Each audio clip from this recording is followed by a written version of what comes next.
In the near future, humans extract ancient DNA from a long-extinct creature. They patch up the missing pieces with genes from a modern-day animal.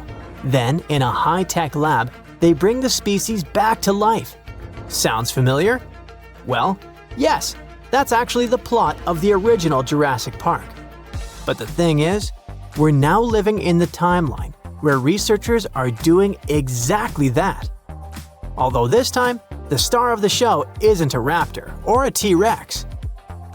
Believe it or not, scientists at Colossal Biosciences want to bring back the giant moa. Think of it as an ostrich, only twice as tall and way bulkier. It was a massive flightless bird that went extinct almost 600 years ago. The moa once roamed the forests of New Zealand, towering up to 12 feet tall with its neck stretched. This makes it the tallest bird to ever walk the planet. It weighed almost 500 pounds, but funny enough, that doesn't make it the heaviest bird that ever lived. That crown goes to Madagascar's elephant bird, but still, 500 pounds of bird is not something you want running at you in the woods. The giant moa didn't have wings or a beak built for battle, but it didn't need them. For thousands of years, it lived in peace because it had no natural predators, literally being the top bird. Well, almost. The only thing that could take down a moa was the Haast's eagle, a giant bird of prey with a 10-foot wingspan and claws like steak knives. That was the balance of nature, until people arrived. Around the 13th century, the Maori settled in New Zealand, and as humans do, they adapted quickly. The moa, big and slow as it was, became a crucial and probably delicious food source. Within just a few generations, the moa was gone, and not long after, so was the Haast's eagle. No more moa meant no more meals. It's just how nature and survival work. The Maori were skilled hunters, making a life in a new land. But their arrival marked a turning point in New Zealand's ecosystem, one we're still talking about today. The moa wasn't just big, it played a huge part in keeping forests healthy. Now, 600 years later, scientists want to recreate it using cutting-edge technology and ancient clues. But why go through all this effort to resurrect a bird that's been gone so long? Well, according to Colossal Biosciences, the same company behind those gene-edited direwolf cubs that we talked about before, it's not just about the wow factor. They say moas helped shape the landscape itself. In New Zealand, moas helped control vegetation and spread native plant seeds. They kept forests from becoming overgrown and unbalanced. Without them, some plants lost their main seed carriers, and invasive shrubs started to take over areas once kept in check. So the idea is, if we can't rewind the clock, maybe we can reboot the system. Introduce an animal that fills the same job that can help restore what's missing. Okay, but how do you bring back an extinct species? And is that even possible? Well, sort of.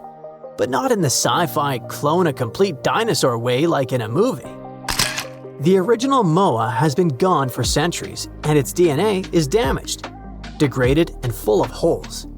So instead of making a perfect copy, researchers are going to remix, so to speak. They'll take whatever usable moa DNA they can find and patch the gaps using genes from its living relative, probably the emu. With a tool called CRISPR, which is like a Photoshop for genomes, they'll stitch it all together, tweak the embryo, and grow it in a lab. If all goes well, the result will be something that looks, walks, and stomps like a moa, but not exactly a genetic twin. It won't be a clone, and it definitely won't be 100% authentic. However, Colossal Biosciences says that's fine. If it behaves like a moa and fills the same job in the ecosystem, that's mission accomplished. So no, we're not recreating the past. Not literally. We're building something new that plays the same role. But here is where it gets interesting. Colossal Biosciences seems to be just getting started. They've got an entire extinction comeback roadmap in place. In addition to the giant moa, the company is also working on reviving the woolly mammoth, the dodo, and the thylacine, also known as the Tasmanian tiger. Each one vanished under different circumstances, but the goal is the same: to create a modern version that can fill the ecological gaps those animals left behind. Woolly mammoths were Ice Age elephants. They were befriending ground sloths and shaking the Arctic ground with each step, knocking down trees and flattening snow. During the Ice Age, this region wasn't the frozen wasteland we know today.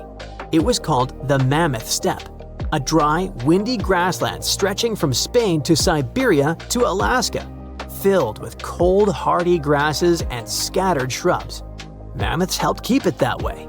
However, some scientists think that their disappearance may have turned open ecosystems into soggy, carbon-trapping wetlands. So now, the idea is to mix mammoth DNA with Asian elephants to create a fuzzy, cold-loving hybrid that could help the Arctic stay grassy instead of swampy. Maybe even help slow down climate change by keeping the permafrost frozen a little longer. The dodo bird is probably the most famous extinct animal in history. It lived on the island of Mauritius, where it ate fruit and helped spread seeds across the forest. After European sailors arrived, the number of dodos slowly dwindled. It disappeared in the late 1600s, less than a century after it was first discovered, and some scientists believe that its absence had lasting effects on the island's ecosystem. One example would be the Tambalakoke tree, also known as the dodo tree, which might have depended on the dodo to help its seeds sprout. The theory has been debated, but it's safe to say that the dodo had a part in keeping the island's plant life balanced. Now, Colossal is aiming to reintroduce a bird that's similar to the dodo, hoping it can help those forests regrow as well. And then there's the thylacine, my favorite. It's part wolf, part kangaroo, with tiger-like stripes. Despite these strange features, it was a top predator and helped control prey populations in its habitat. But after being blamed for attacks on livestock, it was hunted to extinction. Researchers believe a new thylacine could rebalance nature where things have gone out of hand. So yeah, the MOA might be the headline this time, but it's just one project on a much longer to-do list. However, this is where the big debate begins, because not everyone's on board with this whole bring back a beast plan.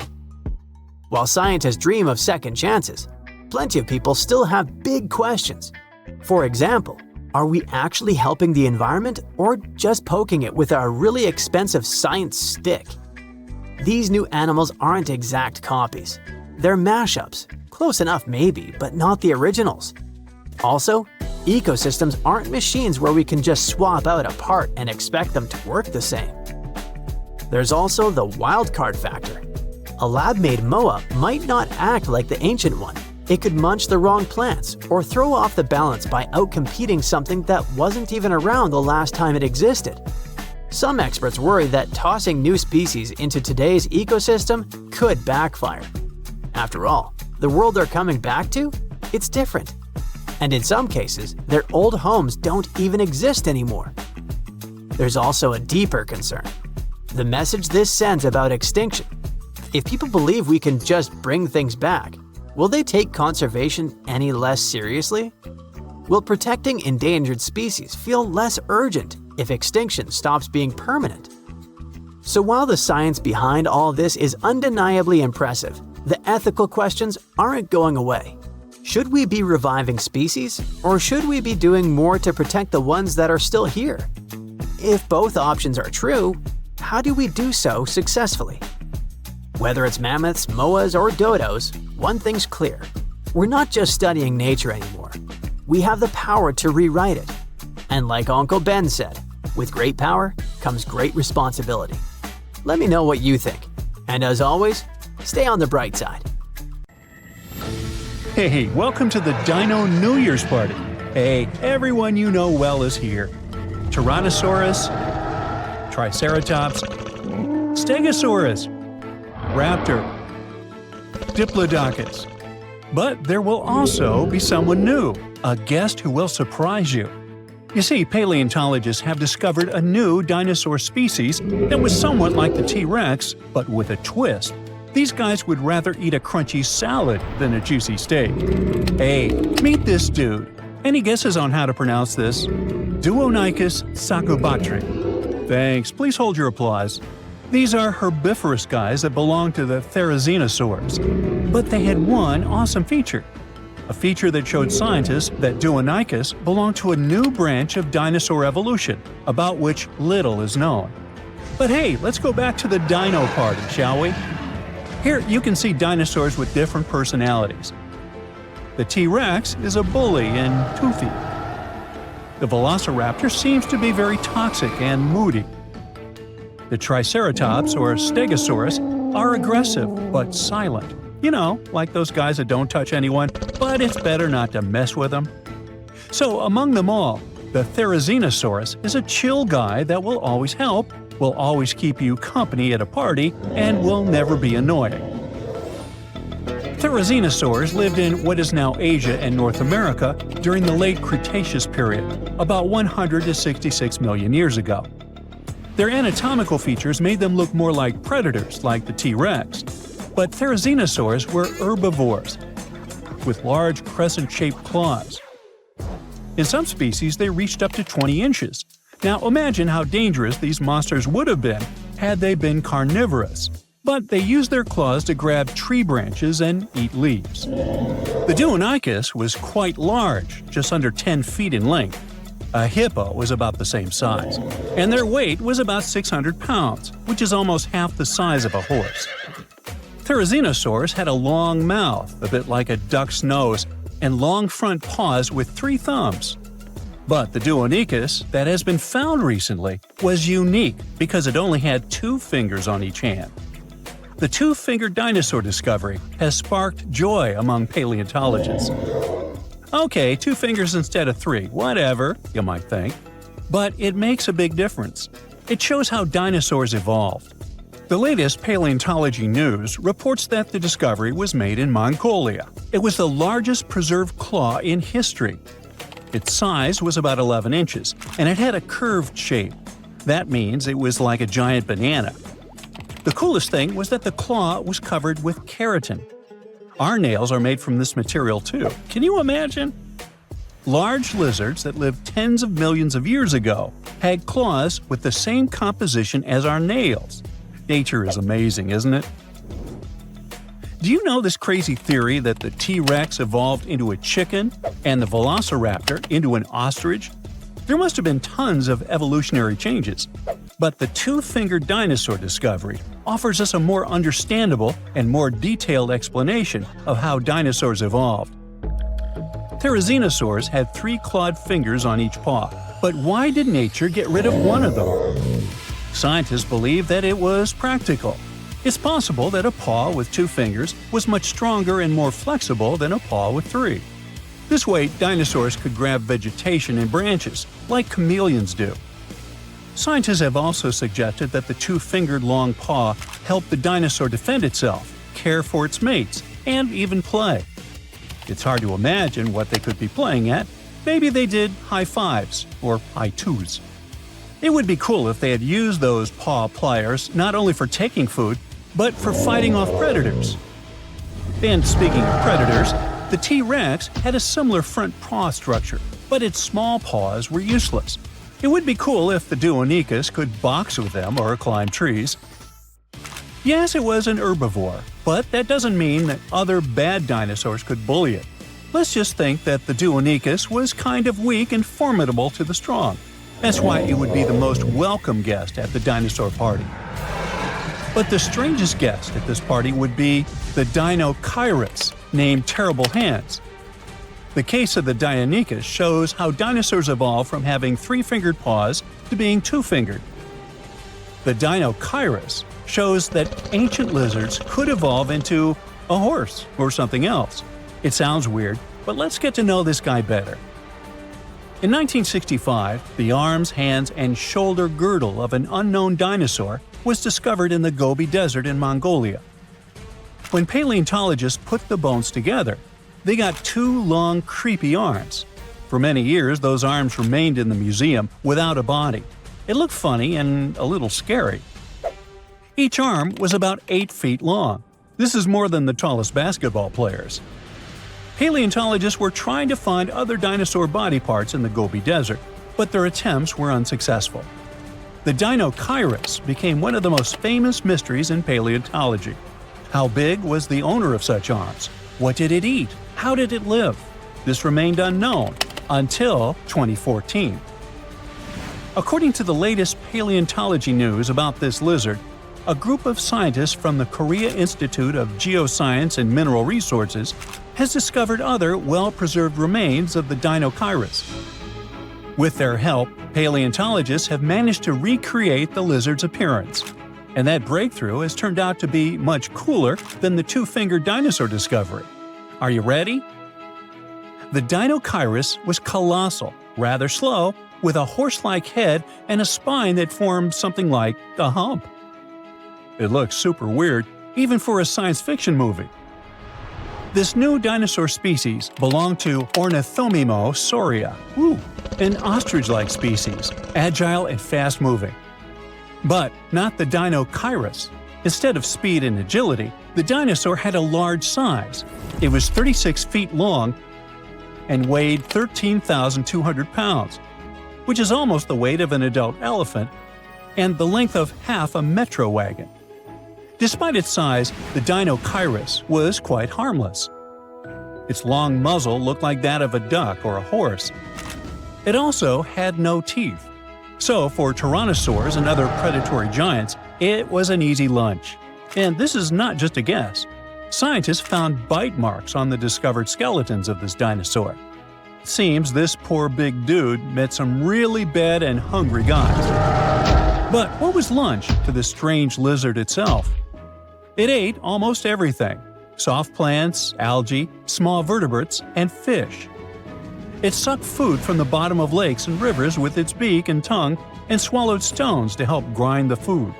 Those stones crushed the pieces of food and thus helped the stomach to digest stuff more easily. The dinosaur used its terrible hands to dig and pick up food from trees in the ground. But the strangest part of its body was its back and tail. The bones at the end of its tail were joined into a single structure called a pygostyle. This thing supports the feathers of modern birds. Now, it's possible that the Dinosaurus waved its tail like a fan, and its back had thick bone spikes that stuck up from its spine.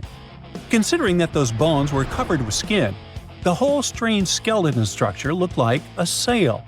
You know how dinosaurs evolved to have such a strange shape, and probably ask yourself, hey, what's the point?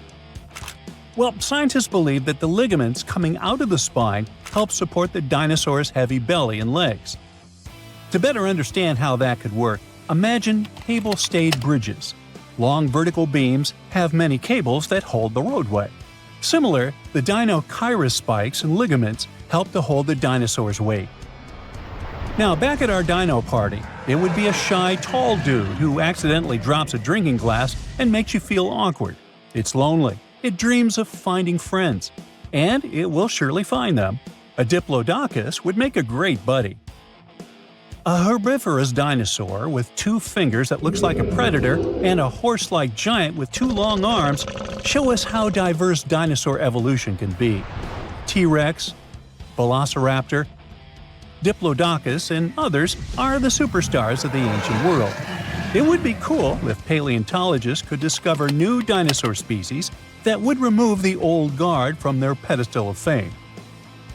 Would you like to see a movie starring the Dinosaurus and the Duonicus? Hey, I would. 75 million years ago, North America was full of scary dinos, both walking and flying, and insects the size of birds. But the biggest predator there was something way scarier, a crocodile so massive it could swallow dinosaurs whole. This beast was roughly the length of a school bus, weighed more than 5 tons, and had teeth the size of bananas. Its name was Dinosuchus, which literally means terrible crocodile. And trust me, it lived up to that name. Scientists have found its fossils all across North America, from Mexico to Texas to New Jersey and Montana. It means this monster could live pretty much anywhere it wanted. It wasn't picky. It roamed rivers, swamps, and even coastlines. And when it was hungry, anything that moved was fair game. Fossilized dinosaur bones show massive bite marks matching its jaw pattern. So yes, it actually took down dinosaurs. What's even crazier is its bite force. Based on skull reconstructions, scientists estimate it could crush bones with more power than T-Rex. So if a T-Rex ever got close to the water, it might have ended up as lunch. But Deinosuchus wasn't just a bigger and meaner version of today's crocodiles. It was more closely related to alligators. Recent studies show that it actually belonged to an ancient branch of crocodilians that split off before the ancestors of modern alligators and crocodiles. It was like that weird cousin in your family tree who doesn't quite fit in, but somehow looks like everyone. It had traits from both groups, like salt glands that helped it survive in both freshwater and saltwater. That's rare because most crocs today can't handle salty environments for long. This feature might have been its secret superpower. Around that time, North America was divided by a massive inland sea called the Western Interior Seaway. It stretched from the Arctic Ocean down to the Gulf of Mexico. Deinosuchus could travel across it, sneaking along the coasts and striking anywhere there was food. Still, scientists argue about its favorite hangout spot. Some say it mostly lived in rivers and swamps, and the fossils found near the coast just happened to be preserved better there. Others think it really did patrol the ancient shoreline, waiting for dinosaurs that wandered too close. Either way, this reptile ruled its world, and the climate of its time helped it thrive. The late Cretaceous was a warm, humid idyll filled with wetlands, forests, and endless food sources. Giant turtles, fish the size of cars, and whole herds of herbivorous dinosaurs gave Deinosuchus an all-you-can-eat buffet. As long as the ecosystem stayed stable, it could keep getting bigger and bigger, and it did. Throughout Earth's history, huge crocodiles have evolved again and again. It's like nature's favorite blueprint for apex predator. Even today, Nile crocs and saltwater crocs are living proof that this ancient design still works perfectly. Some scientists even joke that crocodiles are basically dinosaurs that decided to chill and wait it out. They survived mass extinctions while most other big reptiles vanished. Deinosuchus wasn't so lucky and went extinct around 73 million years ago, most likely because the environment changed and its food sources dwindled. But the ocean is still full of mysteries.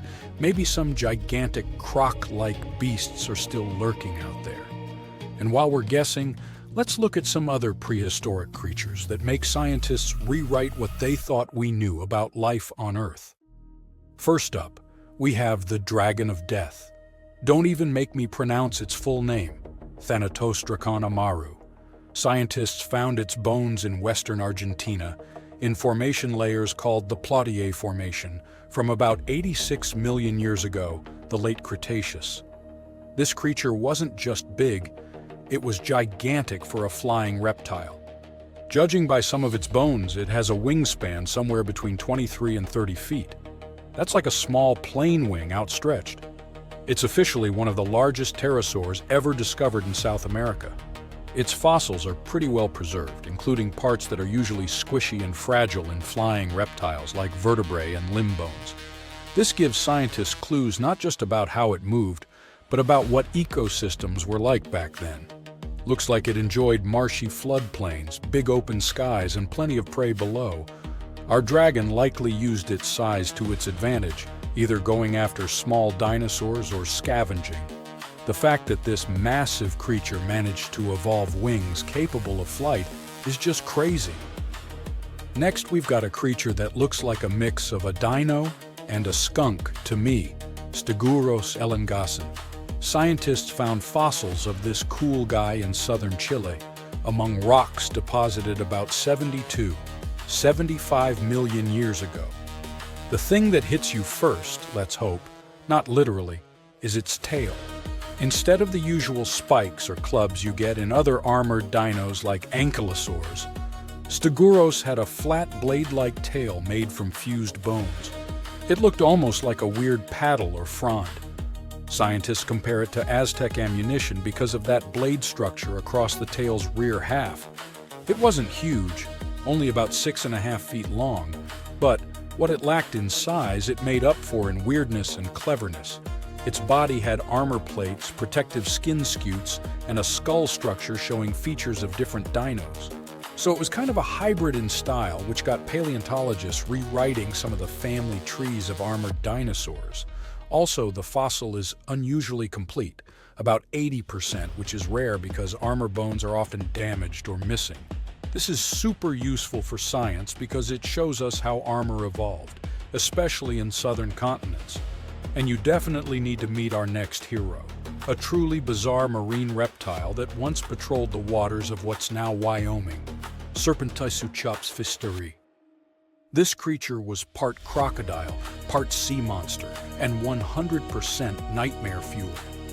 Scientists first found its fossils over 25 years ago, but they only recently managed to piece together enough of its remains to truly understand it. It had a super long neck, which was normal for plesiosaurs, and a croc-like skull and body.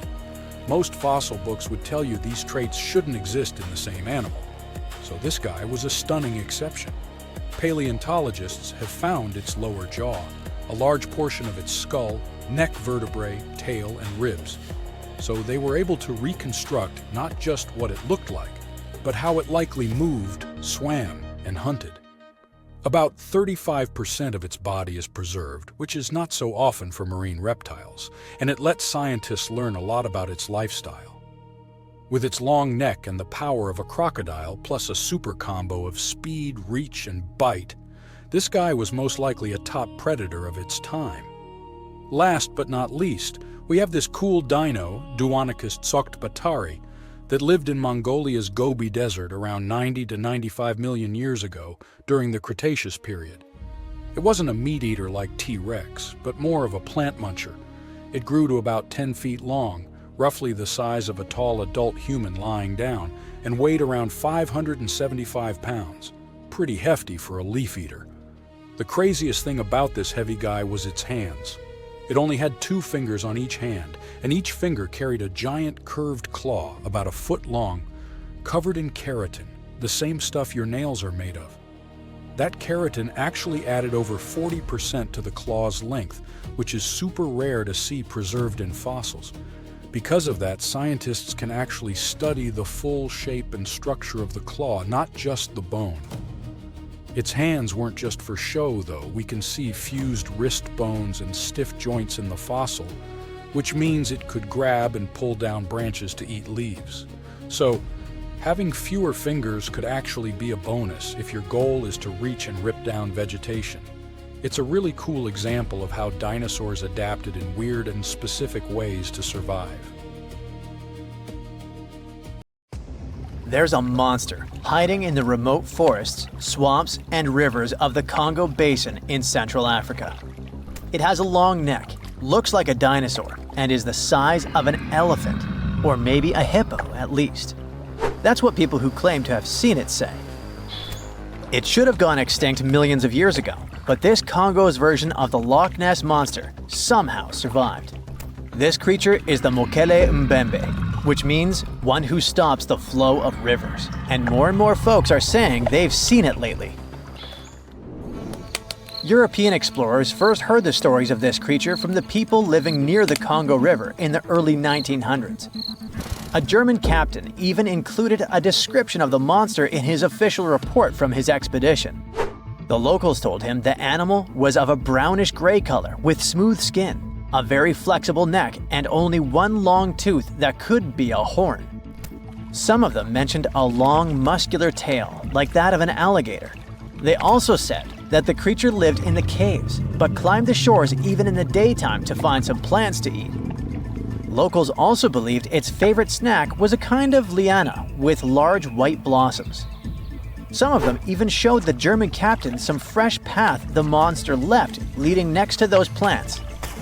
And they warned him that Mokele Mbembe definitely didn't like humans and took down any canoe that would sail nearby.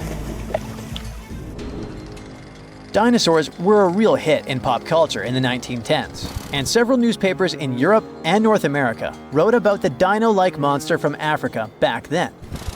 In the later years, several expeditions traveled to the Congo Basin to search for Mokele Mbembe or interview claimed witnesses. They did not find any direct physical evidence, but collected many stories. One zoologist in the 1980s said he took a film of Mokele Mbembe, but the footage did not develop properly. Stories and movies like Jurassic Park have kept the dream alive that dinosaurs might still be hiding somewhere in deep forests. At some point, people stopped reporting sightings of the creature as often, so it almost became a forgotten legend. But it all changed recently, as many people claim to have witnessed the mythical monster with their own eyes. Cryptozoologists, those fans of mysterious creatures, believe it could be a dinosaur that, for some reason, didn't go extinct, related to a Brachiosaurus or a Diplodocus. This idea comes from how people describe seeing the creature, with a super long neck, a huge body, and a tiny head. They think it might have stayed hidden in the deep forests of Africa all this time. But scientists say that if it really were the last living dinosaur, we would have found some real proof by now, like a photo or bones or something showing it walking around the Congo Basin. Some expeditions that are trying to find proof the monster is real have even used sonar technology to scan the murky waters of Central African rivers and lakes in search of any large, unidentified creatures. Some people even narrowed down the monster's location to a specific remote lake, surrounded by untouched jungle in the swamps. So far, the search for evidence hasn't been successful. The explanation behind all the sightings of the Mokele Mbembe could be the changing ecosystem. More and more human settlements are moving into the huge Congo Basin rainforest. People aren't used to seeing large animals that live in the forest, so they believe they have witnessed the mysterious creature from their folklore. The human brain often fills in the gaps in something we don't know and uses imagination to explain it, especially if there's a ready-made version that everyone's heard of. But still, we can't completely rule out the possibility that there are some new, unknown species of animals hiding in the Congo forests. Maybe just not a missing dinosaur. Another legend, this time Mongolian, says there's a giant worm living deep in the Gobi Desert. Yep, similar to the monster you've seen in Dune. The creature, which is supposedly up to 6 feet long, can spit acid that could melt anything and shoot electricity. They say it spends most of its days hiding underneath the sandy dunes, but likes to come out during the wetter months of June and July. The people in the West first found out about the megaworm of the Gobi Desert thanks to an American paleontologist, Roy Chapman Andrews. This brave man was probably the inspiration for Indiana Jones. In 1926, he wrote about the creature in his book. At the meeting with Mongolian leaders, Andrews heard detailed descriptions of the creature, even though none of them had ever seen it themselves. One of them said it looked like a sausage that was about 2 feet long, with no head or legs.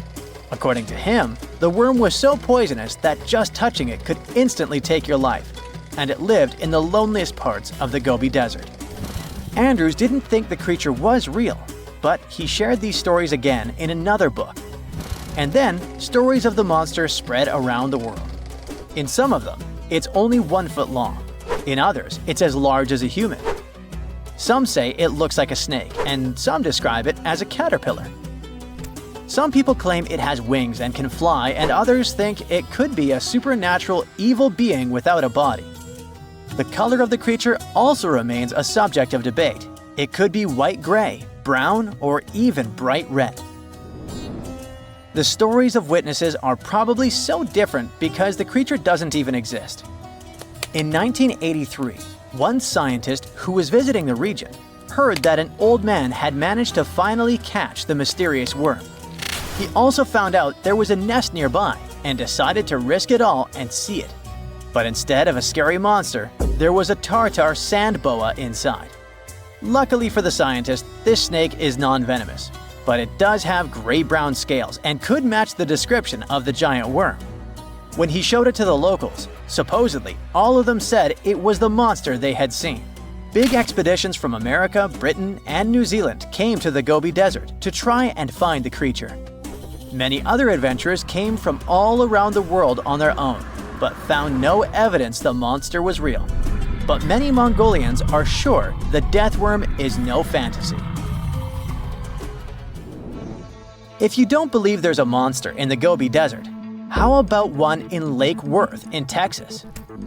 According to local folklore, there's a part human, part goat creature with scales and long clawed fingers hiding there.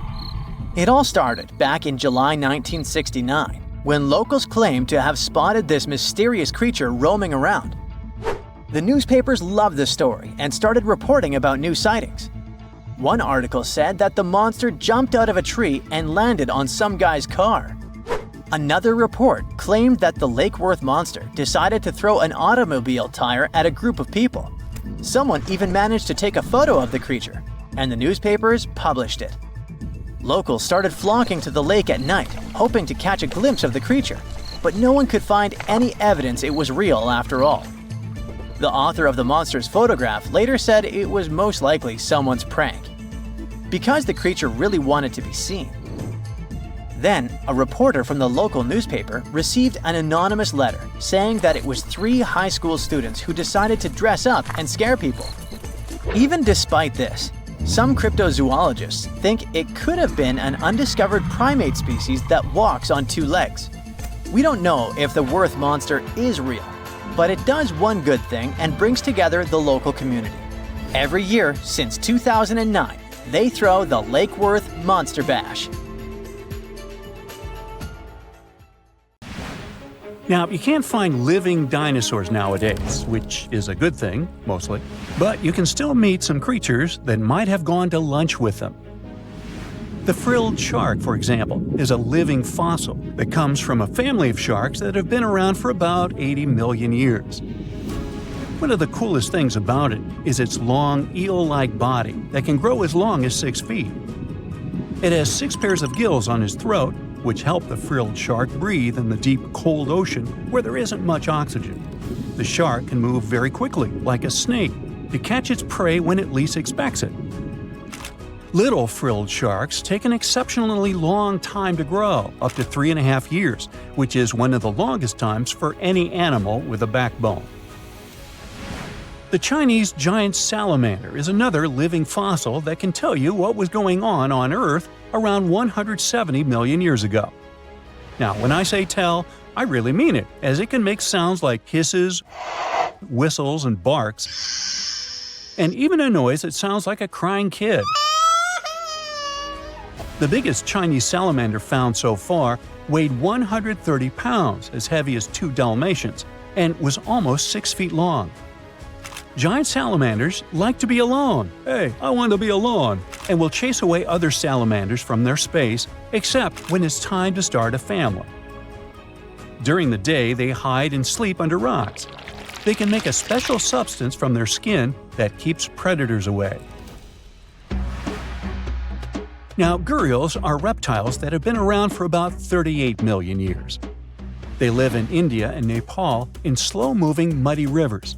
Sadly, there are very few gharials left in the wild, less than 100. These creatures can't control their body temperature, so they need to sunbathe to get warm or cool down in the water if they get too hot. Their eyes are close together and face forward, which helps them see in 3 dimensions and judge distances more accurately. Gharials also have a transparent third eyelid that protects their eyes when they're underwater. They have over 100 sharp teeth, but they can't chew their food. Instead, they use their strong jaws to grab prey and then, swallow it whole. The alligator gar is a fish that has a family history of more than 100 million years. It still has some cool features from ancient times, like being able to breathe both air and water. It also has a special spiral-shaped intestine, like a shark. The alligator gar is one of the biggest and heaviest fish in North America. Just like an alligator, it has a long body and snout, plus a row of sharp teeth. But instead of legs, the gar has fins to help it swim underwater. The tuatara isn't a lizard as you might think, and isn't a dinosaur either. This New Zealand resident is one of the most unique animals in the world. Scientists love studying tuataras because they can help us understand how today's lizards and snakes evolved. One of the coolest things about the tuatara is its third eye, called a parietal eye, on its head. It has its own lens, retina, and a nerve that connects it to the brain. Scientists think it might help the tuatara know when it's light or dark outside and absorb sunlight to make vitamin D or help them keep their body temperature exactly right. Tuataras can live an extraordinarily long time, up to 100 years. Cassowaries are the youngsters on our list, as they've been around for only 60 million years. They have some things in common with dinosaurs, like their three-toed feet and how they breathe. Cassowaries love to eat fruit, lots and lots of fruit. This love of fruit helps the rainforest because when cassowaries eat the fruit, their bodies don't harm the seeds inside. As they move around the forest, they spread these seeds, you can guess how, with their own natural fertilizer, helping new plants grow. Cassowaries are big birds, about 6 feet tall and weigh over 100 pounds. They have a special claw on each foot that is 5 inches long, and they can use it to kick real fast. If they feel threatened, they can charge, kick, and even jump on someone. They can also leap up to 5 feet in the air. So, the best thing to do is stay far, far away from where they live.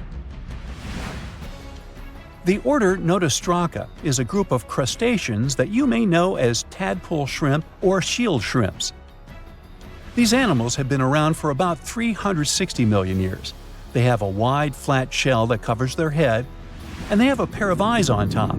These creatures can be found all over the world in different kinds of water, like freshwater, brackish water, and even salty pools. They can also look different depending on where they live. Notostracans aren't picky eaters and can snack on pretty much anything, from plants to small animals and other shrimps. Some of them are considered pests in places like California rice paddies because they stir up the mud, which blocks sunlight from reaching the young rice plants. Sturgeons are some of the largest fish species on the planet. They live only in the cool waters of the northern hemisphere and never travel below the equator. Even though they are huge, sturgeons don't have teeth. They eat by sucking food off the bottom of rivers, gulfs, lakes, and oceans. Scientists believe that sturgeons came from a group of fish that first appeared around 419 million years ago, long before dinosaurs even existed. Their ancestors survived a big extinction event that wiped out 90% of all species and went on to become the largest fish in many rivers in North America and Eurasia. Sturgeons can live up to 100 years old or even older. Female sturgeons can lay up to 3 million eggs at a time, but not all of the eggs eventually turn into real fish. Our next hero, the Pacific lamprey, has successfully lived through at least 4 mass extinctions. Its ancient ancestors evolved over 450 million years ago. These creatures have cartilage instead of bones and a third eye, which is a special light-sensing organ on top of their heads. Instead of a regular jaw, they have a mouth surrounded by teeth. They latch onto prey and suck up body fluids like real underwater vampires.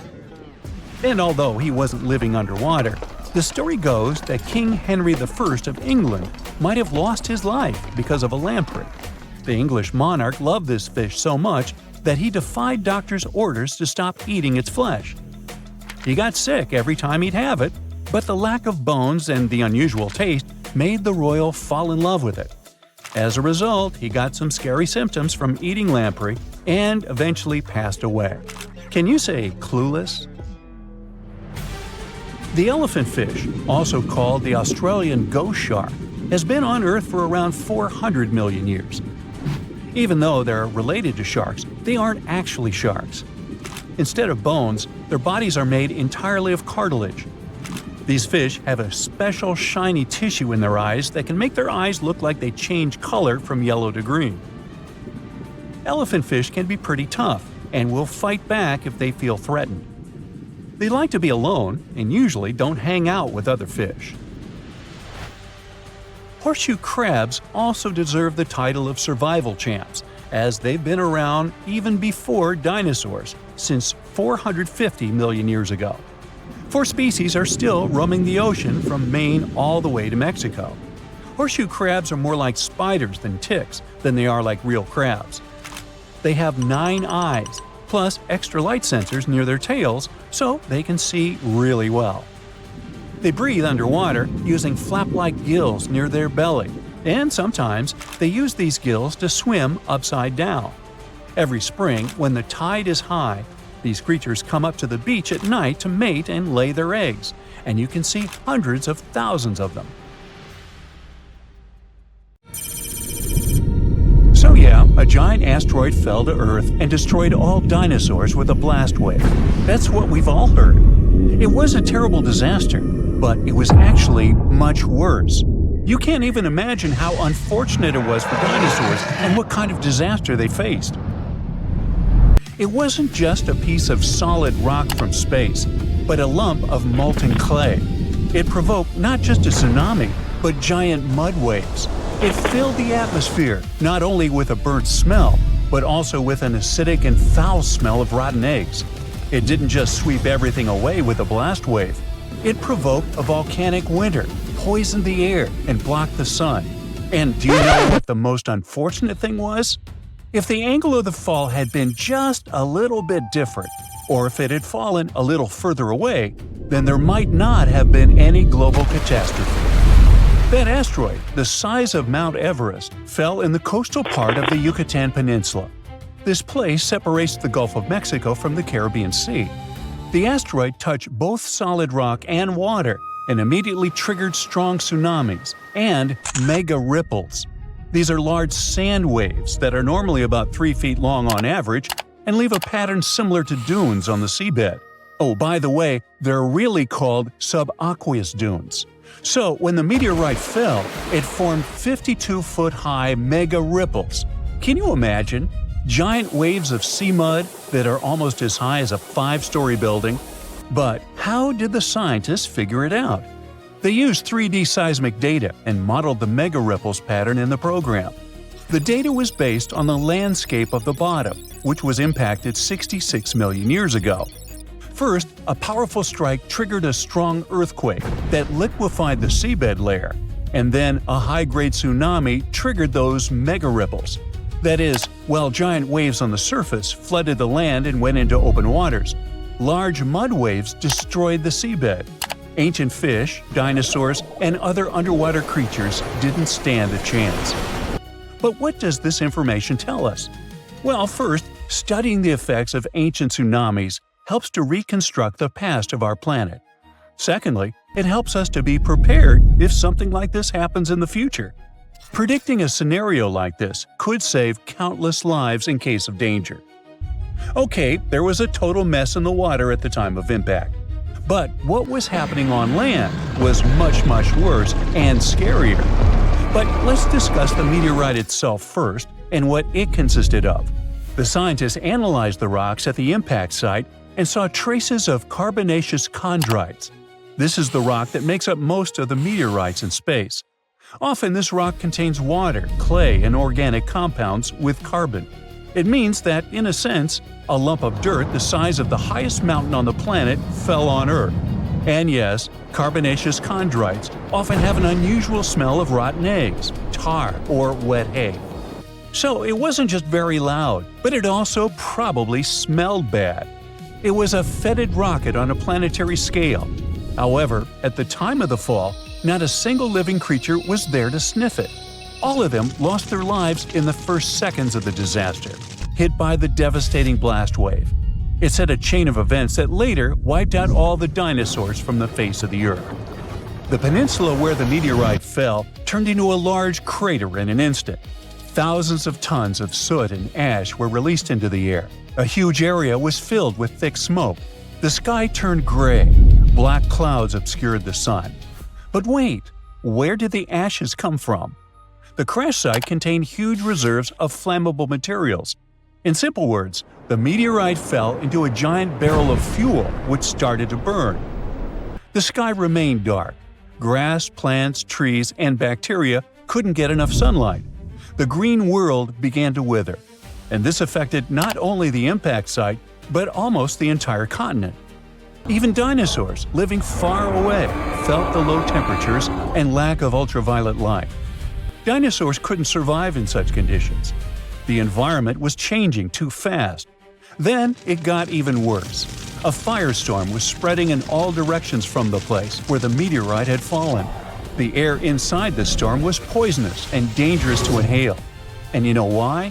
Because the meteorite fell in a coastal area and destroyed the seabed. And under that seabed, there were large reserves of sulfur. This toxic mass rose into the air mixed with ash, soot, red-hot pieces of rock, and meteorite particles. Then the winds picked up this cloud and began to spread it across the continent. The rainforests that survived the blast waves were still in danger, as the hot toxic cloud rained down red-hot ash upon them. This caused large-scale fires. The smoke from the burning trees rose and became part of the destructive cloud. The more trees burned, the larger and thicker the poisonous ash cloud grew. What could have stopped this catastrophe? Rain clouds filled with water, right? Good point, but they didn't. When the hot ash and sulfur fumes mixed with water, they created acid rain, a downpour of poisonous, corrosive mud that wiped out all life around it. Fires, firestorm, acid rain, sun blockage – how could dinosaurs survive after that? Where could they escape? Perhaps the ocean shore? Bad idea. Yeah, the water could have protected them from the fire and ashes, but there was another problem. Do you remember mega ripples and giant tsunamis? A huge wave that hit the shore at that moment could easily wash away New York. Smaller waves rolled across the Atlantic Ocean and the North Pacific. So, if dinosaurs on land had tried to hide near the shore, they would have been swept away like specks of dust by that giant tsunami. But what about underwater dinosaurs? They were not affected by the tsunami and the fire cloud, but they were trapped. Red-hot poison particles of ash and mud fell into the ocean in huge quantities and poisoned the water. Algae and phytoplankton were destroyed. Because of this, millions of fish lost their food supply. And as a result, larger fish and marine dinosaurs were left with nothing to eat. Large-scale famine triggered extinction in the ocean. Toxic particles poisoned the water for many marine life forms. The gills of fish couldn't extract pure oxygen from the water, which only worsened the situation. Near the Yucatan Peninsula, the ocean floor with its coral reefs and ancient sea creatures was destroyed. This huge part of Earth's biodiversity disappeared, upsetting the balance of the oceans. Of course, the destruction couldn't go on forever. At one point, the ashes cooled and settled to the ground. The sulfur cloud dispersed, the fires went out, and the air became clearer. Warm rays of sunlight began to shine down on Earth again. But there was something sinister about the silence. The planet no longer heard the rustle of pterodactyl wings, the roar of a hungry Tyrannosaurus, and the noise of a velociraptor's fast feet. The storm had passed, along with the dinosaurs. By the way, some flying lizards and small animals survived. Later, they evolved into modern mammals and birds. It wasn't the meteorite that destroyed dinosaurs. Fires couldn't do it either. Dinosaurs disappeared because of the famine caused by the catastrophe. Disruption of the food chain led to the mass extinction of these magnificent lizards. After the catastrophe, life began to blossom again. However, the emergence of large mammals was still a long way off. But now, millions of years have passed. Large elephants, rhinos, and other animals walk on Earth, along with the most unique mammal on the planet, the human.